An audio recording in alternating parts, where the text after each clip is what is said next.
berasal dari Universitas Bina kelas MTI 25A. Hari ini saya akan mempresentasikan hasil tugas kelompok kami, yaitu mata kuliah Advanced Database. Adapun case study-nya yaitu prediksi kelulusan mahasiswa menggunakan algoritma decision tree. Kemudian nama kelompok dari kami yaitu yang pertama Nadia Citra Dewi, itu saya sendiri, Erin, Marzuki, Hairil Novansyah, dan Azmi. Dosen pengampunya yaitu Pak Tri Basuki Kurniawan, Eskom, MN, PSD. Apa sih itu decision tree? Decision tree adalah alat pendukung dengan struktur seperti pohon yang memodelkan kemungkinan hasil, biaya, sumber daya, utilitas, dan kemungkinan konsekuensi. Kemudian decision tree menyediakan cara untuk menyajikan algoritma dengan pernyataan kontrol bersyarat. Mereka termasuk cabang yang mewakili langkah-langkah pengambilan keputusan yang dapat mengarah pada hasil yang menguntungkan. Kemudian jenis keputusan decision tree. Yang pertama, decision tree variabel kategori, yaitu sebuah pohon keputusan variabel kategori termasuk variabel target, kategoris yang dibagi ke dalam kategori, misalnya kategorinya bisa ya atau tidak. Kategori berarti bahwa setiap tahap proses keputusan jatuh ke dalam salah satu kategori dan tidak ada di antaranya. Kemudian jenis yang kedua yaitu decision tree variable continue. Pohon keputusan variabel kontinu adalah pohon keputusan dengan variabel target kontinu. Misalnya, pendapatan individu yang pendapatannya tidak diketahui dapat diprediksi berdasarkan informasi yang tersedia seperti pekerjaan, usia, dan variabel kontinu lainnya.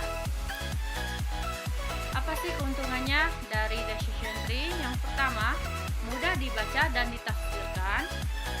Kedua, data cukup mudah disiapkan.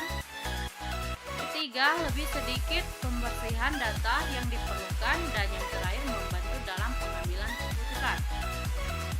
Kenapa sih harus decision tree? Karena yang pertama, decision tree digunakan untuk menangani kumpulan data nonlinear secara efektif. Kedua, decision tree digunakan dalam kehidupan nyata di banyak bidang, seperti teknik, perencanaan sipil, hukum, dan bisnis. Ketiga, decision tree dapat dibagi menjadi dua jenis. Yang pertama, variabel kategori dan pohon keputusan variabel kontinu. Review analisa data mining. Jadi saya akan mereview analisa data mining berdasarkan channel YouTube dari Romi Satrio Wahono PSD. Kemudian di sini ada link YouTube-nya.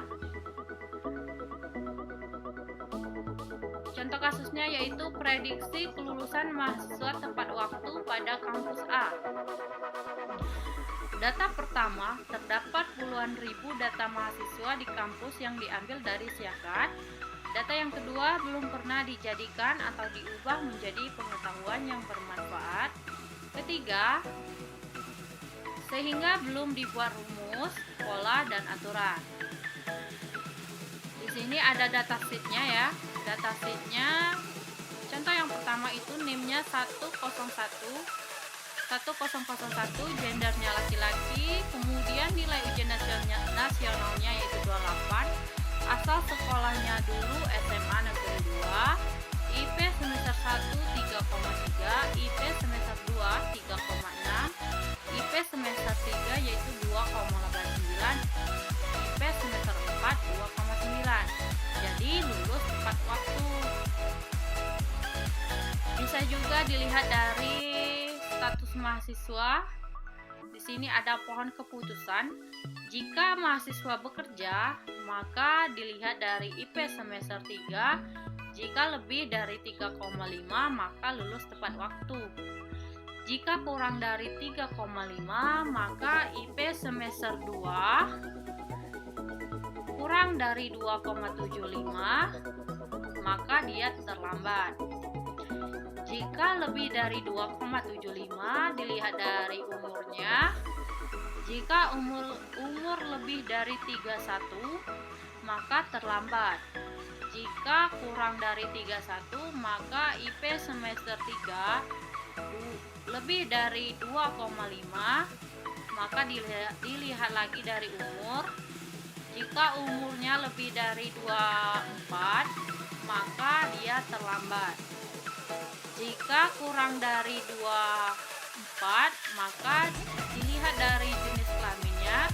Jika laki-laki, maka dia terlambat. Jika perempuan, dia tepat. Kemudian jika mahasiswa reguler, jika IP semester 4-nya lebih dari 2,8, maka dia lulus tepat waktu. Jika kurang dari 2,8, maka dilihat dari IP semester 3 lebih dari 2,6, maka lulus tepat waktu. Jika kurang dari 2,6, maka IP dilihat dari IP semester 2 lebih dari 2,4, maka dia lulus tepat waktu.